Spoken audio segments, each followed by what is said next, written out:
नमस्कार प्रिय विद्यार्थी मित्रांनो, मी स्वागत करतो तुमचं आपल्या यूट्यूब चॅनलमध्ये ज्याचं नाव आहे बायोगिक. लास्टचा जो आपण व्हिडिओ टाकला होता एक्झाम पेपर पॅटर्नबद्दल, त्याला अतिशय उत्तम असा प्रतिसाद तुमचा आलेला आहे. बऱ्याच विद्यार्थ्यांचे मला कमेंट्सही भेटले की त्यांना प्रॅक्टिस पेपर जे आहेत, क्वेश्चन पेपर्स त्या विषयाचे ते मिळावेत. सो त्या अनुषंगाने मी हा व्हिडिओ बनवत आहे FY-BSc झुलॉजीच्या मुलांसाठी. सो मी झुलॉजीचा स्पेशलायझेशन माझं असल्यामुळे मी सुरुवातीला झुलॉजी या विषयाचे जे क्वेश्चन पेपर्स आहेत, प्रॅक्टिस पेपर तुमच्यासाठी घेऊन येत आहे. सो आजच्या या व्हिडिओमध्ये आपण FY-BSc झुलॉजीला जे या सेमिस्टरसाठी समर एक्झामसाठी जे पेपर्स आहेत ते म्हणजे की ZO 121 ॲनिमल डायव्हर्सिटी 2 आणि ZO 122 सेल बायोलॉजी या विषयाचे, या दोन विषयाचे question paper, practice question paper जे आहेत ते मी तुमच्यासाठी घेऊन येत आहे. या क्वेश्चन पेपर्समध्ये काही मी क्वेश्चन्स जे एक्झाम पॅटर्न आहे त्यानुसार बनवलेले आहेत, जे नक्कीच तुम्हाला जी तुमची एक्झाम आहे, अपकमिंग एक्झाम आहे, त्याला नक्कीच मदत करतील. ओके, त्या क्वेश्चनमध्ये काय अपेक्षित असणार आहे हेही मी तुम्हाला यामध्ये सांगेल. सो त्याच्यासाठी दोन्ही विषयाचे क्वेश्चन पेपर 3 सेट्स आपण बनवलेले आहेत, तर ते पाहण्यासाठी हा व्हिडिओ पूर्ण नक्की बघा. तर आपण स्टार्ट करूया. जो आपला पहिला पेपर असणार आहे ZO 121 ॲनिमल डायव्हर्सिटी 2. आता बघा, हा अशा पद्धतीने जसा क्वेश्चन पेपरचा फॉर्मॅट विद्यापीठाचा असेल त्या पद्धतीने मी हा बनवण्याचा प्रयत्न केलेला आहे. की इथे तुम्हाला नंबर ऑफ क्वेश्चन्स असतील, इथे तुम्हाला सीट नंबरसाठी एक बॉक्स दिला जाईल ज्याच्यामध्ये तुम्हाला सीट नंबर लिहायचा आहे आणि याच अशा काही पद्धतीने तुम्हाला पेपर तुमच्यासमोर दिसेल. आता जसं की आपण लास्ट टाईम बोललो होतो की तुम्हाला काही इन्स्ट्रक्शन्स दिले जातात, त्याच्यामध्ये क्वेश्चन 1 जो असणार आहे तो तुमचा कंपल्सरी असणार आहे, जो की 1 मार्कासाठी असेल, म्हणजे 5 मार्क्ससाठी असेल, ज्याच्यामध्ये 5 डेफिनेशन्स विचारले जातील तुम्हाला. सो आता हा जो आपण ॲनिमल डायव्हर्सिटीचा पेपर बघतोय त्याच्यामध्ये आपल्याला क्वेश्चन 1 जो आहे त्याच्यामध्ये मी काही डेफिनेशन्स दिलेले आहेत. जसं की या क्वेश्चनमध्ये जर तुम्ही पाहिलं, पहिल्या क्वेश्चनमध्ये तर एलिफेंटॅसिस, निमॅटोडा, वर्मिकल्चर, आर्थ्रोपोडा आणि स्पर्मॅथिका हे क्वेश्चन्स आहेत. याच्या तुम्हाला एक 1 लाईनमध्ये ॲन्सर लिहायचा आहे की एलिफेंटॅसिस म्हणजे ॲक्च्युली काय, कशामुळे कॉज होतो तो, निमॅटोडा काय आहे त्याच्याबद्दल, वर्मिकल्चर म्हणजे काय त्याची डेफिनेशन्स तुम्ही इथे लिहू शकता, आर्थ्रोपोडा या शब्दाचा अर्थ जरी तुम्ही लिहिलात तरीही तुम्ही, आणि आर्थ्रोपोडा जसं की आपल्याला माहिती आहे it is the largest phylum of kingdom animalia. So याबद्दल जे आहे ते 1 लाईनमध्ये तुम्हाला हे आन्सर्स लिहायचे आहेत. आणि एक क्वेश्चन इथे पण दिलेला आहे की अशा पद्धतीचाही क्वेश्चन तुम्हाला विचारला जाऊ शकतो, give any 2 example of class. म्हणजे सिलॅबसमध्ये प्रत्येक फायलममध्ये जे काही क्लासेस आहेत ते क्लासेस दिलेले आहेत आणि त्या क्लासेसचे एक्झाम्पलही पुढे तिथेच दिलेले आहेत. ओके, सो म्हणून तुम्ही सिलॅबस जरी ओव्हरव्ह्यू करून गेलात, बघितला, तर ते तेवढेच एक्झाम्पल करा जे सिलॅबसमध्ये आहेत, त्याच्या व्यतिरिक्त तुम्हाला काही एक्झाम्पल्स करायची गरज नाही. ओके, तेवढे एक्झाम्पल्स हे खूप सफिशियंट आहेत जर अशा प्रकारचा क्वेश्चन तुम्हाला आला तर, की give any 2 examples of this class or that class. Okay, question number 2 जो असणार आहे, ज्याच्यामध्ये आपण म्हणलं होतं की पहिला क्वेश्चन जो असेल तो 6 मार्कासाठी असेल.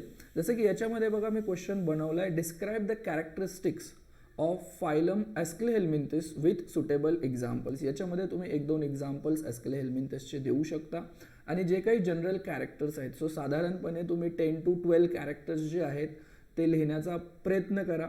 ओके, जेणेकरून तुम्हाला चांगल्यात चांगले मार्क्स मिळतील. ओके, सो 12-14 कॅरेक्टर्स जे काही बुक्समध्ये आहेत ते रीड करा. जर बुक्समध्ये काही कॅरेक्टर्स कमी असतील तर तुम्हाला तुमच्या शिक्षकांनी जे काही नोट्स प्रोव्हाइड केले असतील त्याच्यामधलेही ॲड करू शकता. त्यालाच जसं आपण म्हटलं की या क्वेश्चनला तुम्हाला ऑर असेल, एक ऑर असेल, तर इथे आपण लिहिलं आहे की describe the characteristics of class insecta with suitable example. Okay, ऑर्थ्रोपोडामध्ये जर आपण बघितलं तर क्लास इन्सेक्टा जो आहे तो मेजर क्लास आहे, सगळ्यात मोठा क्लास आहे. ओके, ज्याच्यामध्ये खूप साऱ्या ऑर्डर्स आहेत. ओके, सो म्हणून हा क्वेश्चन जो आहे तो मी इथे टाकलेला आहे. एक्झामिनर ही इथे टाकण्याची शक्यता आहे 6 मार्कासाठी. सो या क्लासेसचे तुम्हाला कॅरेक्टर्स लिहायचे आहेत आणि इन्सेक्ट्सचे 2-3 एक्झाम्पल द्यायचे आहेत. त्याच्यानंतर तुम्हाला क्वेश्चन बी जो असेल तो 4 मार्कासाठी असेल. सो आपण इथे या पेपरमध्ये क्वेश्चन टाकलेला आहे की explain the role of earthworm in vermi composting किंवा वर्मी कल्चर जे आहे. ओके, हा एक पॉईंट आहे आपल्याला सिलेबसमध्ये. सो वर्मी कंपोस्टिंग काय असतं किंवा त्याच्यामध्ये अर्थवर्मचा काय रोल असतो हे तुम्हाला इथे लिहायचं आहे. सो क्वेश्चन नंबर 3 जो आहे त्याच्यामध्ये जो आपल्याला टाईप स्टडी आहे या सेमिस्टरला, जो म्हणजे starfish asterias rubens. Okay, so हे इटॅलिक करायला पाहिजे होतं, हे इटॅलिक असतं scientific name. So explain the digestive system of asterias rubens starfish. हा क्वेश्चन येऊ शकतो. ओके, आणि डेफिनेटली येऊ शकतो कारण की टाईप स्टडीमध्ये 2च सिस्टीम तुम्हाला दिलेल्या आहेत. एक म्हणजे डायजेस्टिव्ह सिस्टीम आणि दुसरी म्हणजे वॉटर वॅस्क्युलर सिस्टीम, जे मी नेक्स्ट याला नक्कीच करायचा प्रयत्न, दुसऱ्या पेपरमध्ये आपण तो क्वेश्चन टाकलेला आहे, तो क्वेश्चन टाकलेला आहे.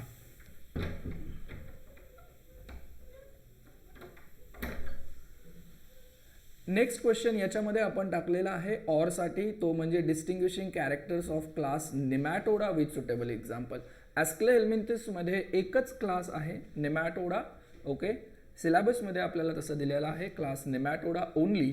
सो म्हणून याचे काही डिस्टिंग्विशिंग कॅरेक्टर्स असतील ते, आणि त्याचबरोबर तुम्हाला त्याचे एक्झाम्पल्स लिहायचे आहेत. त्याच्यानंतर याच्यामध्ये बी आपण दिलेला आहे describe the septal nephridia in earthworm. नेफ्रिडियावरती क्वेश्चन येऊ शकतो अर्थवर्ममध्ये. ठीक आहे, त्याच्यानंतर इथे दुसरा क्वेश्चन आहे की discuss the external characters of earthworm. की अर्थवर्मचे कॅरेक्टर्स, एक्सटर्नल कॅरेक्टर्स जर विचारले तर. ओके, अदरवाईज इथे ॲनेलिडाचेच तुम्हाला मोस्टली जे आहेत ते कॅरेक्टर्स विचारले जाऊ शकतात. याच्यामध्ये ऑर क्वेश्चनसाठी आपण 4 नंबरला 6 मार्कासाठी टाकला आहे external morphology of starfish. Okay, याच्यावरती क्वेश्चन बनवू शकतो. ओके, कारण की या चॅप्टरला वेटेज थोडंसं जास्त आहे. ओके, टाईप स्टडी असल्यामुळे.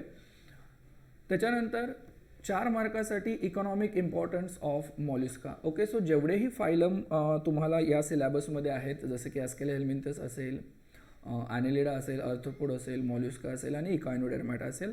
सो प्रत्येकाचे साधारणपणे 8 economic important characters. Okay, economic importance जे आहेत, ओके, हे 8 पॉईंट्स तरी तुम्ही करून जावा, जेणेकरून एका तरी फायलम्सचे इकॉनॉमिक इम्पॉर्टन्स जे आहेत ते तुम्हाला परीक्षेला विचारले जाऊ शकतात. आता बघा क्वेश्चन नंबर 5 जो आहे याच्यामध्ये तुम्हाला 4 शॉर्ट नोट्स लिहायच्या आहेत. ओके, म्हणजे एक शॉर्ट नोट ही तुमची साधारणपणे 2.5 मार्कासाठी आहे. सो त्याच्या अनुषंगाने तुम्हाला याच्यामधले जे 4 आहेत ते क्वेश्चन सिलेक्ट करायचे आहेत आणि त्याचे आन्सर्स लिहायचे आहेत. खूप मोठे मोठे आन्सर्स लिहायची गरज नाही. ओके, 2.5 मार्कासाठी साधारणपणे तुम्ही त्या क्वेश्चन्समध्ये एक 7-8 पॉईंट्स जरी लिहिले तरी तुम्हाला चांगले मार्क्स पडू शकतात.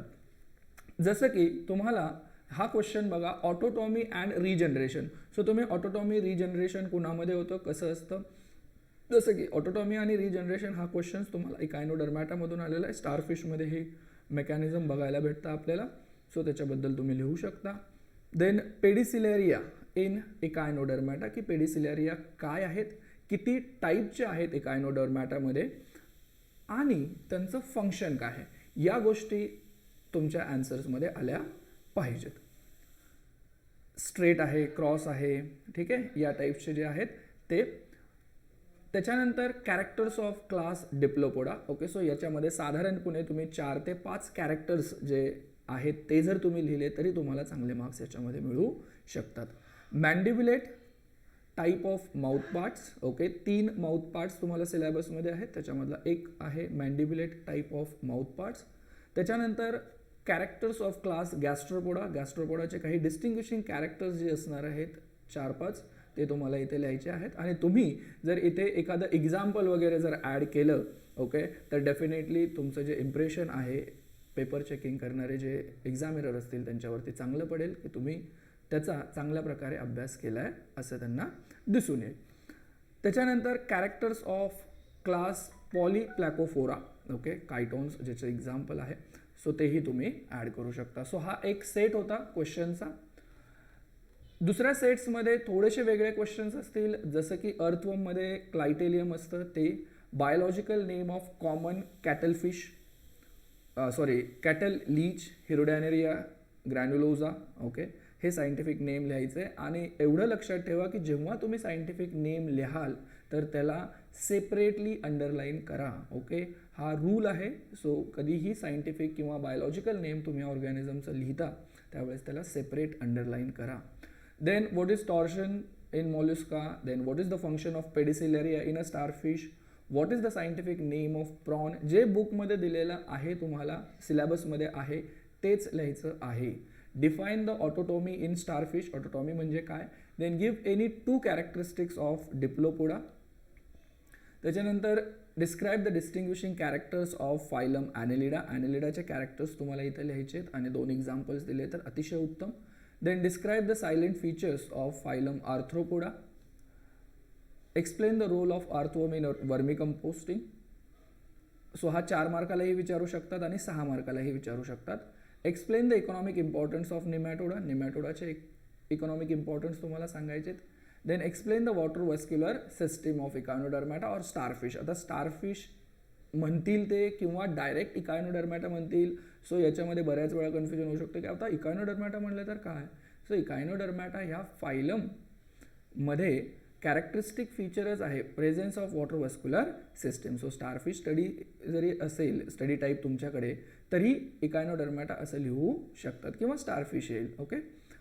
Then describe the spermatheca of earthworm. Then discuss the distinguishing characters of class echinoidea with suitable examples okay. So इकॉइनिडीचा तुम्हाला काही कॅरेक्टर्स लिहायचे आहेत आणि त्याचे एक्झाम्पल्स द्यायचे आहेत ओके. इकिनस जसं की सी अर्चिन वगैरे त्याच्यामध्ये एक्झाम्पल येईल. Then discuss the characteristics of holothuroidea okay ह्या क्लासचे कॅरेक्टर्स तुम्हाला लिहायचे आहेत. Then explain the autotomy and regeneration in starfish, हे 4 मार्कालाही तुम्हाला विचारलं जाऊ शकतं. Then write a short notes. याच्यामध्ये इकडे बघा आता थोडेसे वेगळे टाकलेले आहेत. सो हे ABCD अशा पद्धतीचे नसणार आहेत. युजफुल इन्सेक्ट्स ओके ज्याच्यामध्ये सिल्कवर्म दिलेला आहे तुम्हाला, हनी बी दिलेला आहे, लॅक इन्सेक्ट दिलेला आहे सो त्याच्याबद्दल लिहायचं आहे. हार्मफुल इन्सेक्ट्स पण काही दिलेले आहेत ॲनाफेलेस मॉस्किटो वगैरे जे आहेत सो त्यांच्याबद्दल थोडंसं लिहायचं आहे 2.5 मार्कासाठी. Then economic importance of echinodermata. Chewing and lapping type of mouth parts, तिकडे आपण मॅन्डिब्युलेट घेतला होता, इकडे chewing and lapping type of mouth parts आहे. त्याच्यानंतर characters of class hirudinea and characters of class chilopoda. So हा सेट सेकंड बनवला होता. त्याच्यानंतर हे जे क्वेश्चन सेट 3 जो आहे याच्यामध्ये थोडेसे आपण वेगळे क्वेश्चन्स टाकलेले आहेत जसं की what is hirudin okay. So hirudin जे आहे ते अँटीकॉग्युलेंट आहे basically which is secreted by the hirudinaria okay. Leech जे आहे ते ब्लड सकिंग करताना हिरोडिन नावाचं जे केमिकल आहे विच इज अँटीकॉग्युलेंट ते सिक्रेट करतं. देन क्लास इन्सेक्टाचे 2 एक्झाम्पल्स द्यायचे आहेत. टॉर्शन म्हणजे काय, पेडिसिलेरियाचे फंक्शन्स, 2 एक्झाम्पल्स ऑफ ॲरेक्निडा हे पण आहे तुम्हाला. सिनिस्ट्रल शेल म्हणजे काय असतं, गॅस्ट्रोपोडामध्ये डेक्स्ट्रल आणि सिनिस्ट्रल दोन्ही प्रकारच्या शेल्स आपल्याला बघायला भेटतात म्हणून सिनिस्ट्रल शेल्स काय असतं ते क्लॉकवाईज असतं का अँटी क्लॉकवाईज असतं या गोष्टी. Then give any 2 characters of diplopoda. Salient features of aschelminthes, characters of class hirudinaria, vermicompost, phylum मॉल्युस्काचे characters, digestive system of echinodermata, economic importance of arthropods, आर्थ्रोपोड्सचे इकॉनॉमिक इम्पॉर्टन्स काय आहेत. So मग त्याच्यामध्ये सगळ्या गोष्टी तुम्ही युजफुल जरी लिहिले तरी चालतं. Then general characters of annelida and distinguishing characters of polychaeta. So इथे तुम्ही एक 7-8 कॅरेक्टर्स ॲनेलिडाचे लिहिले आणि पॉलिचिटाचे एक 4-5 कॅरेक्टर्स लिहिले तरीही तुम्हाला चांगले मार्क्स इथे मिळू शकतात. अर्थवर्म अगेन वर्मी कंपोस्टिंग याच्यावरती क्वेश्चन्स मी जरा जास्त भर केलेला आहे, कारण की क्वेश्चन बनण्याची खूप शक्यता आहे की बाबा रोल काय आहे अर्थवर्मचा इन वर्मी कंपोस्टिंग, किंवा वर्मी कंपोस्टिंगवरती नोटही लिहायला येऊ शकते वर्मी कंपोस्टिंग. असा क्वेश्चन्स तुमच्या याच्यामध्ये नव्हता, पण झुलॉजीचे आपण स्टुडंट असल्यामुळे क्वेश्चन असा इथे बनू शकतो. स्केच अँड लेबल वॉटरवॅस्क्युलर सिस्टीम किंवा डायजेस्टिव्ह सिस्टीम, इथे मी हाही तुम्ही करा डायजेस्टिव्ह सिस्टीम. आणि इथे जे पेडिसिलेरिया आहे त्या पेडिसिलेरियाचे जे पण डायग्राम आहेत क्रॉस्ड आणि स्ट्रेट टाईप, याचेही डायग्राम थोडेसे बघून जावा. इकडे पण काही डायग्राम्स वगैरे तुम्हाला विचारल्या जाऊ शकतात 2.5 मार्कासाठी. सो इथे economic importance of silkworm, distinguishing characters of class arachnida, autotomy regeneration, write a note on piercing and sucking type of mouth parts, characteristics of oligochaeta and characters of chilopoda. So हे अशा प्रकारे हे जे 3 paper जर तुम्ही बघितलात आणि तुमचा सिलॅबस जर बघितला तर तुमच्या सिलॅबसमधले सगळे पॉईंट्स जे आहेत ते आपण कवर करण्याचा प्रयत्न केलेला आहे की सिलॅबसमधून कुठला क्वेश्चन्स कुठून कसा बनू शकतो. ओके, सो एवढे क्वेश्चन्स करा तुम्ही, एवढा हे करा. काही क्वेश्चन्स तुम्हाला रिपीट वाटले असतील, ओके, सो होऊ शकतात, ठीक आहे, कारण की तिथून जास्त सोर्स आपण म्हणू शकतो की नाही आहे क्वेश्चन पेपर. सो एवढे क्वेश्चन्स तुम्ही केले तर डेफिनेटली तुम्हाला फायदा होईल. दुसरा आहे पेपर जो आहे तो तुमचा आहे सेल बायोलॉजी. ओके, अतिशय सोपा. ओके, याच्यामध्ये पण काही क्वेश्चन जे असतात ते बऱ्यापैकी फिक्स आपण म्हणतो. सो सेट 1मध्ये बघा डेफिनेशन जे आहेत त्याच्यामध्ये मी 6 डेफिनेशन्स दिलेले आहेत. सेल, लायझोझोम्स म्हणजे काय, प्रोकॅरियोटिक सेल म्हणजे काय, एस फेज म्हणजे काय, न्यूक्लिओप्लाझम म्हणजे काय, आणि पॅचेटिनी फेज जी आहे प्रोफेज 1मध्ये ती म्हणजे काय. सो याच्या डेफिनेशन. त्याच्यानंतर मायटोसिस म्हणजे काय, what is mitosis and describe the mitosis in details. Okay, so याच्यामध्ये तुम्ही prophase, metaphase, anaphase, telophase. Okay, so ह्या कार्योकायनेसिस आणि सायटोकायनेसिस याच्याबद्दल लिहा, डायग्राम काढा सुंदरशा. ओके, डेफिनेटली तुम्हाला चांगले मार्क्स इथे मिळून जातील. Describe the functions of endoplasmic reticulum. Okay, endoplasmic रेटिक्युलमचे फंक्शन्स फक्त इथे विचारलेले आहेत. सो कॉमन फंक्शन्स लिहायचे तुम्हाला SCR आणि RERचे इथे. सो जर सेपरेटली त्यांनी फक्त विचारलं की स्मूथ एंडोप्लाझमिक रेटिक्युलमचे फंक्शन्स लिहा तर मग स्मूथ एंडोप्लाझमिक रेटिक्युलमचे लिहा. आता इथे describe the function of endoplasmic reticulum म्हटल्यानंतर तुम्हाला दोन्हीचे लिहावे लागतील, RERचे पण आणि SCRचे पण. त्याच्यानंतर explain the structure of mitochondria. जर मायटोकॉन्ड्रियाचं स्ट्रक्चर विचारलं तर फक्त अल्ट्रा स्ट्रक्चर्सबद्दलच लिहा, त्याच्या फंक्शन्स वगैरे लिहायचा प्रयत्न करू नका. ओके, सो स्ट्रक्चर लिहा आणि जिथं जिथं स्ट्रक्चर आहे तिथे तिथे नीट लेबल्ड डायग्राम तुमची असायला पाहिजे. ओके, ज्यावेळेस आपण एखादं स्ट्रक्चर एक्सप्लेन करतो त्यावेळेस डायग्राम काढणं गरजेचं असतं. तसंच explain the structure and function of Golgi complex and explain the fluid mosaic model of plasma membrane, जे सिंगर अँड निकोल्सननी प्रपोज केलेलं आहे. फ्लूइड मोझाईक मॉडेल हे एकच मॉडेल आहे तुमच्या सिलेबसमध्ये. सो याच्यावरतीही क्वेश्चन्स बनू शकतो. सो इथेही तुम्ही चांगल्या प्रकारे डायग्राम जो आहे तो काढा. Then describe the structure and function of peroxisome. Okay, peroxisome एक स्मॉलशी सेल ऑर्गॅनेली आहे, त्याच्याबद्दल तुम्हाला इथे लिहायचं आहे. Discuss the structure and function of nucleus. So nucleus जे आहे त्या न्यूक्लियसचं पूर्ण स्ट्रक्चर, न्यूक्लिओपोर कॉम्प्लेक्सबद्दल इथं लिहा तुम्ही. त्याच्यानंतर न्यूक्लिओप्लाझम, न्यूक्लिओलस, या सगळ्या गोष्टी, न्यूक्लिअर इन्व्हलप, या सगळ्या गोष्टी मेन्शन करा. हे जे पॉईंट्स मी आत्ता सांगितले त्यांना हायलाईट करा आणि त्याच्याबद्दल एक 2-2, 4-4 लाईन लिहा आणि एक सुंदरसा डायग्राम काढा. डेफिनेटली या क्वेश्चन्सलाही तुम्हाला खूप चांगले मार्क्स मिळू शकतात. Discuss the difference between the euchromatin and heterochromatin. Okay, so यूक्रोमॅटिनचं नेचर आणि हेट्रोक्रोमॅटिनचं नेचर. सो दोघांचे मिळून जरी तुम्ही एक 4-4, 5-5 पॉईंट्स जरी लिहिले डिफरन्स तरीही खूप सफिशियंट आहे या क्वेश्चनसाठी ते answer. Then explain the structure of vacuoles. Okay, ultra structure of vacuoles. वॅक्युलचं स्ट्रक्चर्स पहिल्यांदा सुरुवातीला लिहा की वॅक्युल्स कुणामध्ये भेटतात, कसे असतात आणि मग त्याचं स्ट्रक्चर्सबद्दल लिहा. Write a note. Okay, eukaryotic cell, metaphase of mitosis. मायटोसिसची जी मेटाफेज आहे फक्त त्या मेटाफेजबद्दलच लिहायचं आहे. Then significance of meiosis, basic stain काय असतात आणि त्याचे एक्झाम्पल्स तुम्हाला इथे सांगायचे. Then application of electron microscopy. Electron मायक्रोस्कोपचे काय ॲप्लिकेशन्स आहेत, खूप सारे खूप सारे ॲप्लिकेशन्स आहेत, त्याच्यातले तुम्हाला एक 5-6 ॲप्लिकेशन्स लिहायच्यात. आणि मायक्रोमेट्री म्हणजे काय आणि त्याचा काय यूज केला जातो. ओके, जो सेल वगैरे आहे त्याची साईज मेजर करण्यासाठी आपण मायक्रोमेट्रीचा यूज करतो. सो ते बघा, क्वेश्चन्स जे आहेत ते खूप सोपे आहेत आणि अशाच प्रकारचे जे क्वेश्चन्स आहेत ते तुम्हाला येणार आहे. देन एक्झोसायटोसिस म्हणजे काय, सेट 2 मध्ये आपण बघितलेलं आहे. एक्झोसायटोसिस काय आहे, G1 फेजबद्दल विचारू शकतात, G2 फेजबद्दल विचारू शकतात, जसं आपण S फेज बघितली वरती तसं. देन युकॅरियोटिक सेल म्हणजे काय, त्याची फक्त डेफिनेशन विचारू शकतात. मायटोसिसची डेफिनेशन. ॲक्टिव्ह ट्रान्सपोर्ट म्हणजे काय, transport across the cell membrane, याच्यामध्ये हा पॉईंट आहे.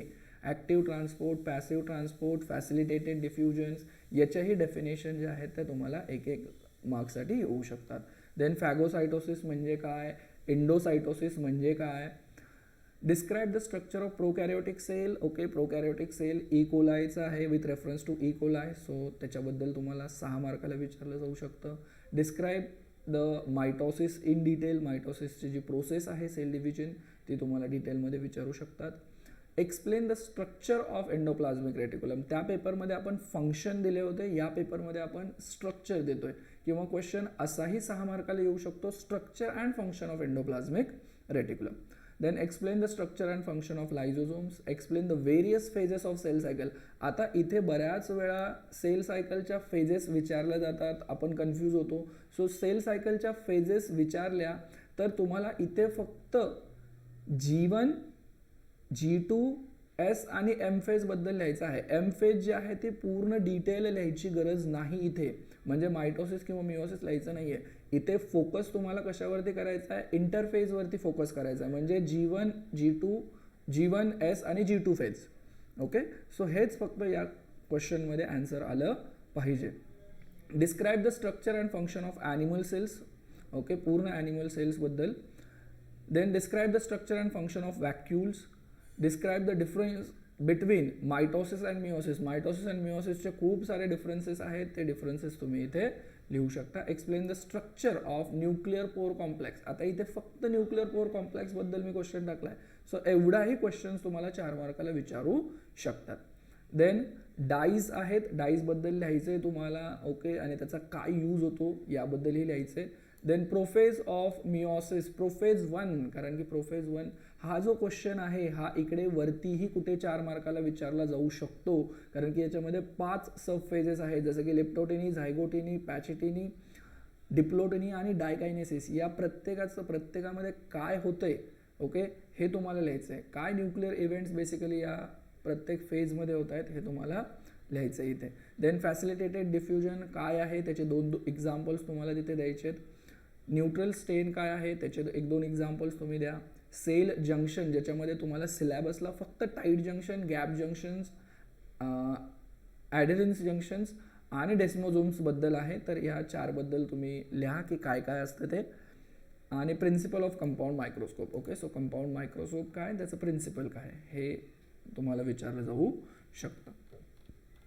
सेट 3 मध्ये अजून थोडेसे क्वेश्चन्स जे आहेत ते वेगळे टाकण्याचा प्रयत्न केलेला आहे डेफिनेशनसाठी, जसं की पॅसिव्ह ट्रान्सपोर्ट काय आहे, गॅप जंक्शन काय आहे, सेल सिग्नलिंग काय आहे, न्यूक्लिओलस काय असतं, ऑटोफॅगी म्हणजे एक लायझोझोमचं फंक्शनच आहे ऑटोफॅगी, ते काय असतं, आणि एंडोमेम्ब्रेन सिस्टीम, आणि एंडोमेम्ब्रेन सिस्टीममध्ये कोणत्या सेल ऑर्गॅनिलीज इन्व्हॉल्व होतात याच्याबद्दलही येऊ शकतं. Describe the ultrastructure and function of mitochondria 6 मार्क्ससाठी येऊ शकतो. आणि जसं मी म्हटलं की मोठा क्वेश्चन विचारला जाऊ शकतो डिटेलमध्ये, तो म्हणजे की describe the prophase 1 of meiosis in detail. So इथे डायग्राम आणि त्या स्टेजबद्दल, प्रोफेजच्या सब फेजेसबद्दल तुम्हाला लिहायचं आहे. Explain the structure of fluid mosaic model of plasma membrane. Then explain the structure and function of nucleus. Explain the transport across the plasma membrane. आता या क्वेश्चनमध्ये काय काय तुमच्याकडून अपेक्षित आहे एक्झामिनरला, तर त्याला अपेक्षित आहे की विद्यार्थ्याने पॅसिव्ह ट्रान्सपोर्ट काय असतं आणि त्याचे एक्झाम्पल्स इथे दिले पाहिजेत. पॅसिव्ह ट्रान्सपोर्ट काय असतं, ॲक्टिव्ह ट्रान्सपोर्ट काय असतं, आणि फॅसिलिटेटेड डिफ्युजन काय असतं. ओके, हे पॉईंट्स जे आहेत ते तुमचे यायलाच पाहिजेत अलॉंग विथ द एक्झाम्पल्स. ठीक आहे, त्याच्यानंतर describe the various types of cell junction, जे मी तुम्हाला आत्ता सांगितले. टाईट जंक्शन्स असतील, गॅप जंक्शन्स असतील, ॲडेरन्स जंक्शन्स असतील, डेस्मोझोम्स असेल. Then describe the principal and applications of micrometry. मायक्रोमेट्रीबद्दल explain the ultrastructure of endoplasmic reticulum and add a note on functions of smooth endoplasmic reticulum. म्हणजे फक्त काय केलं त्यांनी, अल्ट्रास्ट्रक्चर एंडोप्लाझ्मिक रेटिक्युलमचं विचारलं आणि फंक्शन्स कुणाचे विचारले, SCRचे विचारले. सो इथे SCRचेच लिहिते, इथे RERचे पण विचारू शकतात. Then explain the importance of cell biology and its application in industries. पहिल्याच चॅप्टरमधला सब टॉपिक आहे हा. देन explain the use of dye in cell biology. Next, principle of simple microscope. Explain the role of cell membrane in cell recognition. म्हणजे cell membrane plasma मेम्ब्रेनचा जो एक function आहे सेल रेकग्निशन त्याच्याबद्दल. Then describe the nature of euchromatin. फक्त euchromatin बद्दल 2.5 मार्काला विचारलं जाऊ शकतं. गॉल्गी कॉम्प्लेक्सचे फंक्शन्स विचारले जाऊ शकतात.